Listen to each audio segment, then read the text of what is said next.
Hello, welcome back to my channel. If you're new here, my name is Courtney, and I always want to start by saying thank you so much for my new and returning viewers for clicking on this video and spending some time with me today.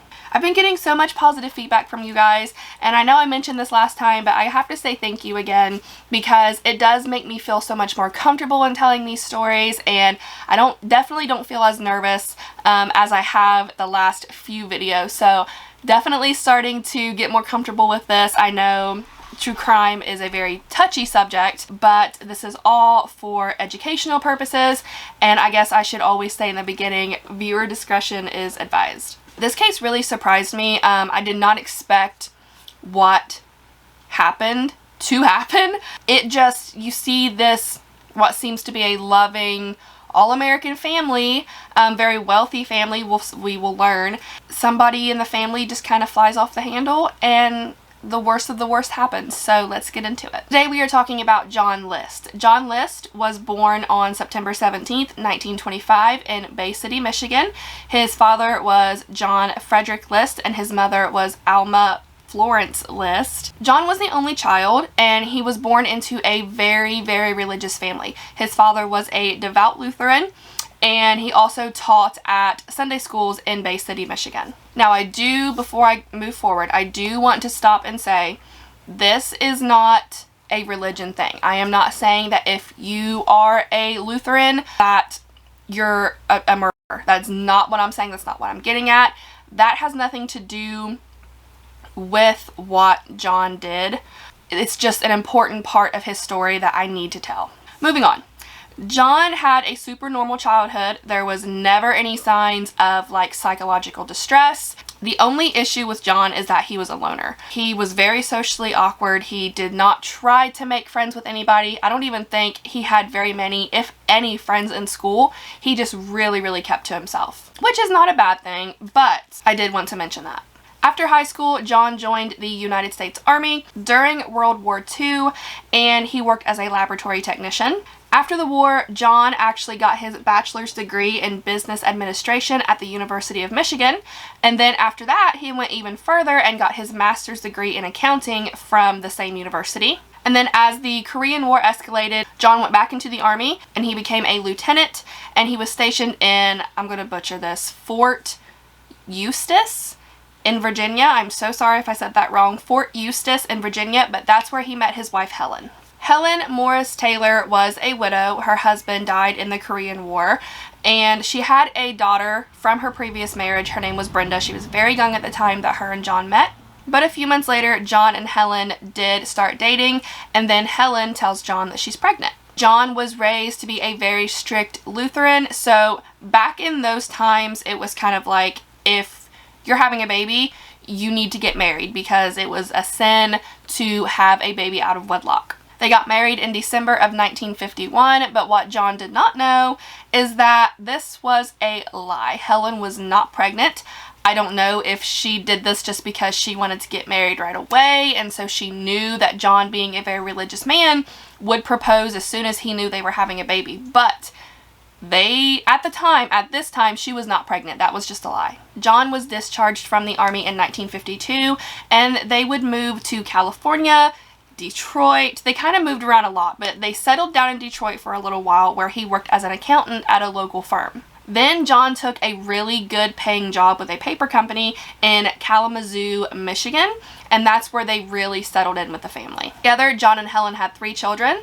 And in 1960, Helen's first child that she had when her and John met, she got married in 1960 and moved out of their home. So it's John, Helen, and their 3 children that they had together. Now, in the late 1950s, they were super financially stable, and John was actually promoted to a position of general supervisor for the company he was working at. But John and Helen's marriage was on the rocks. It was not very good. She had turned into an alcoholic. She was very, I don't want to say abusive. I don't think she ever hit him, but they would get in a lot of fights. So the marriage wasn't great. So a little later on, John took a job at Xerox, and they moved again to New York and lived there with his family for a few years. Then John took a job as a vice president at a bank in New Jersey, so they moved again. It's very obvious that John could not keep a job down. It seemed like it was easy for him to find one at this time, but due to his super cold demeanor, he got the boot at his job several times. And still, even as an adult, he struggled with socializing with other adults. So they said he was very cold. People would say he was not able to socialize with other coworkers.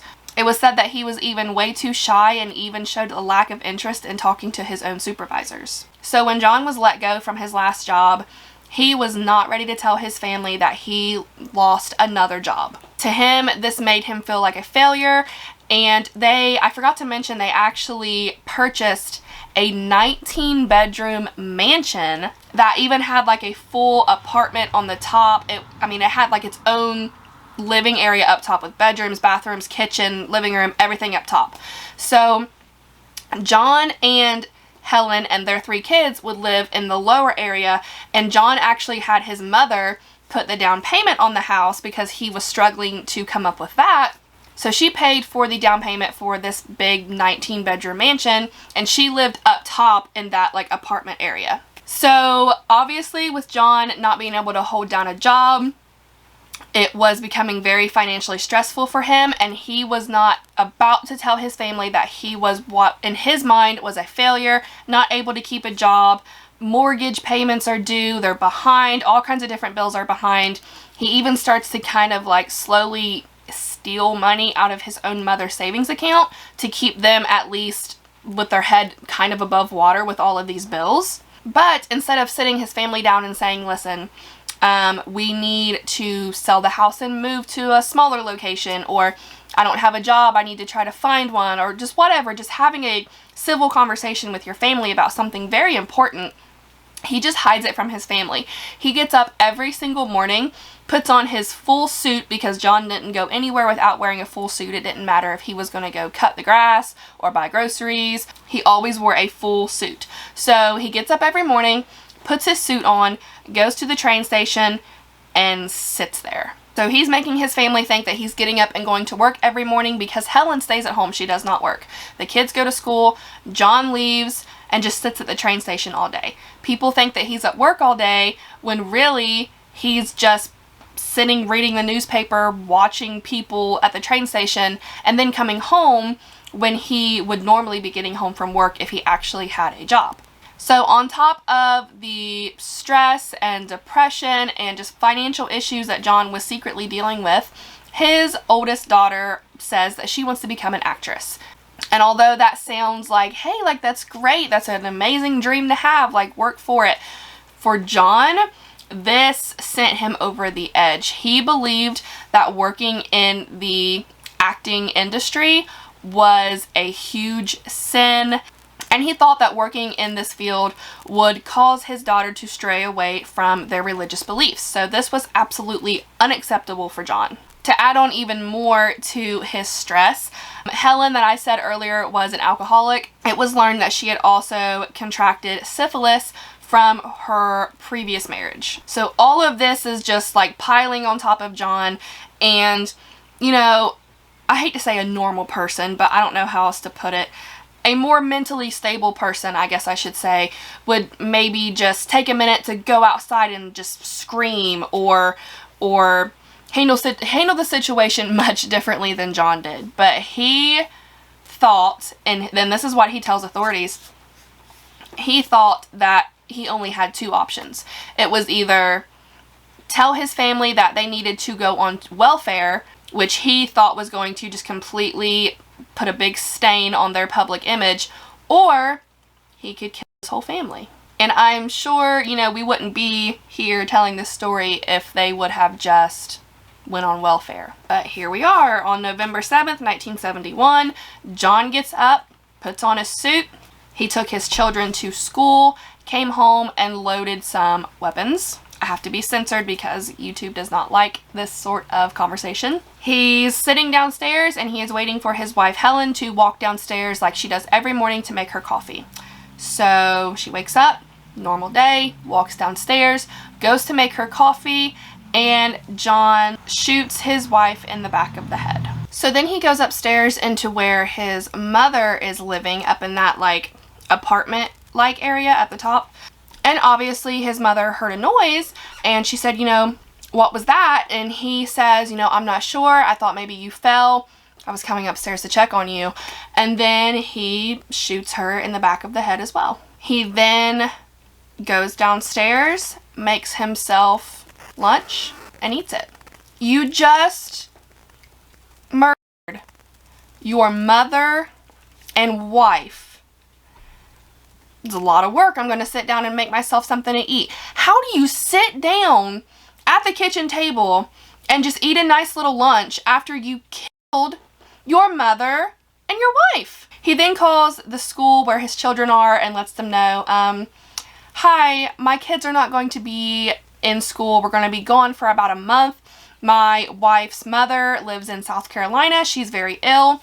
We need to go tend to her for at least the next month. So our children will not be attending school for a little while. He also lets them know that he needs to pull the kids out, let them come home so they can leave early so they can get ready to go on this trip to South Carolina. His 16-year-old daughter and 13-year-old son returned from school at around noon.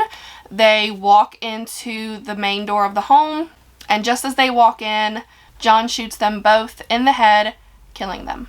He then, because remember, they have 3 kids, he then goes to his middle child, which is John Jr., his middle child's school, okay? His son had a soccer game. He sat in the crowd and watched his son play soccer, and he says in a later interview that he played a really good game. He looked like he was having fun. And then, after the soccer game, John and John Jr. go home, and as soon as John Jr. walks into the door and drops his soccer bag onto the floor, John shoots him in the head. John Jr. did not pass immediately. As John List describes it, he was kind of like twitching and moving a little bit. So he just emptied rounds into his middle child, John Jr., and it was reported that he was shot at least 10 times. John then gathers the bodies of his 3 children and his wife and puts them in sleeping bags and places the sleeping bags in the ballroom. Now he leaves his mother's body upstairs because he claimed that she was too heavy to drag down the stairs. So then John goes and turns every light in the house on. He turns on some really, really loud classical music. And right before he leaves, he turns the thermostat as low as it will go. I guess maybe this was to preserve the bodies for as long as possible anyway. John also calls the post office and says to stop mail delivery. He calls the milkman, says to no longer deliver milk to that house. He had already let the school know that the kids weren't going to be there. So nobody was coming by the house. There were no visitors whatsoever. And this family really kept to themselves. They did not have a lot of friends. They didn't have visitors. They didn't have, lunch dates, their friends coming over. The kids didn't have friends to come over, nothing. So it took a month before police went out to the home to do a welfare check. I believe it was a neighbor that called police and said, something a little weird is going on. My neighbors, I've noticed that for the last month, every light in the house has been on 24/7, even at, in the middle of the night, 3 o'clock in the morning, the lights are on. And they've been on for so long that they have slowly started to burn out. So on December 7th, police enter the home where they at first find the bodies of Helen and her 3 children. And then as they venture upstairs, they find the body of Alma, which is John's mom. They also look around the home and notice that there's family pictures everywhere, of course, but every single picture, John had made sure to tear his face out of the picture before he left. So there would be no record of what he looks like if somebody needed to draw up a composite sketch or anything like that. He really thought this through. And that's what really gets to me the most, is how you can sit down and just very, very detailed plan out the murder of your entire family. Once police were searching the home even further, they found pretty much everything that they needed to know exactly who did this and why. John wrote a full confession letter to his pastor, and I think he put it in such a easy to find place, like a desk in his office or something like that, but very easy. It wasn't like tucked away, hidden anywhere. It was in plain sight, because he knew that eventually police were going to come into this home and find his family. But this is a very long letter, but I do want to read it to you because I have a transcript of this letter here in front of me, and I want to read it to you because I just feel it's a very important part of the case. Dear Pastor, I am sorry to add this additional burden to your work. I know that what had been done is wrong from all that I have been taught, and that any reasons that I might give you will not make it right. But you are the one person that I know that, while not condoning this, will at least possibly understand why I felt I had to do this. I wasn't earning anywhere near enough to support us. Everything I tried seemed to fall to pieces. True, we could have gone bankrupt and maybe gone on welfare. 2.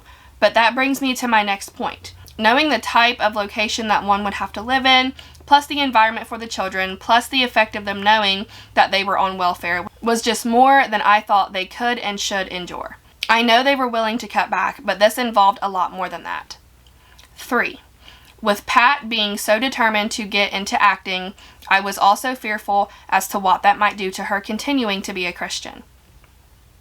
I'm sure it wouldn't have helped. 4.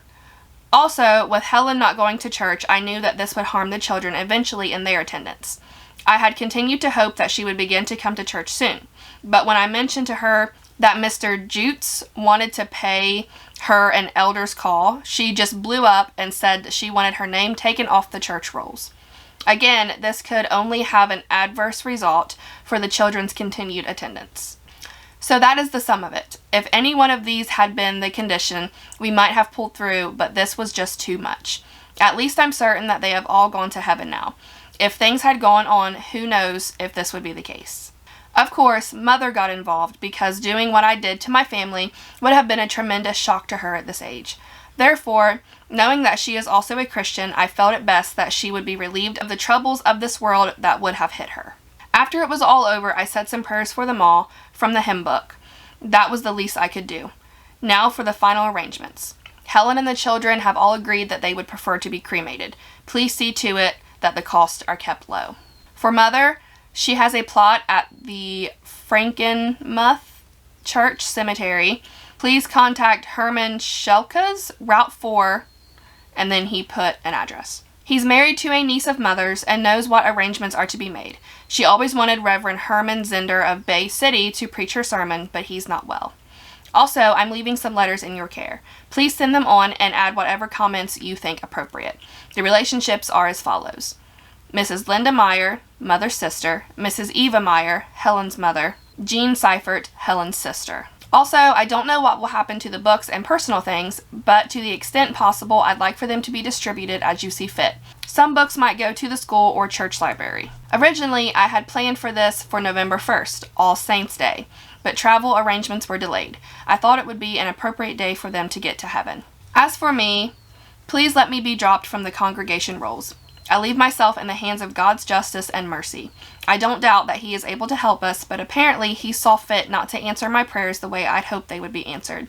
This makes me think that perhaps it was for the best as far as the children's souls are concerned. I know that many will only look at the additional years they could have lived, but if finally they were no longer Christians, what would be gained? Also, I'm sure many will say, how could anyone do such a horrible thing? My only answer is it isn't easy and was only done after much thought. Pastor, Mrs. Morris may possibly be reached at, I'm not going to say the address. One other thing, it may have seemed cowardly to have always shot from behind, but I didn't want any of them to know, even at the last second, that I had to do this to them. John got hurt more because he seemed to struggle longer. The rest were immediately out of pain. John didn't consciously feel anything either. Please remember me in your prayers. I will need them whether or not the government does its duty as it sees it. I'm only concerned with making my peace with God, and of this I am assured because of Christ dying even for me. P.S. Mother is in the hallway in the attic, 3rd floor. She was too heavy to move. John. He adds that last part like just, oh, by the way, she's upstairs. She was too heavy. So John had a month-long head start to get away from police, and he was able to stay under the radar for 18 years. John eventually ended up in Denver, Colorado, where he took a job as an accountant. He also joined another Lutheran church, and he met his second wife, Dolores Miller. what bothers me a lot about this case is that he got to live the next 18 years just a whole new life, a new wife, a new job, a new house, a new church, a new everything. I'm not sure how. I feel like something like this you would definitely not be able to get away with these days, but he was also able to completely change his identity. I'm talking he had to have really gone the extra mile to do this, because now his name was not John List. His name was Robert Clark, and he went by Bob. Apparently, Robert Clark was somebody that John had went to school with, so I don't know what made him just randomly think of that guy, but Robert Peter Clark was now his name.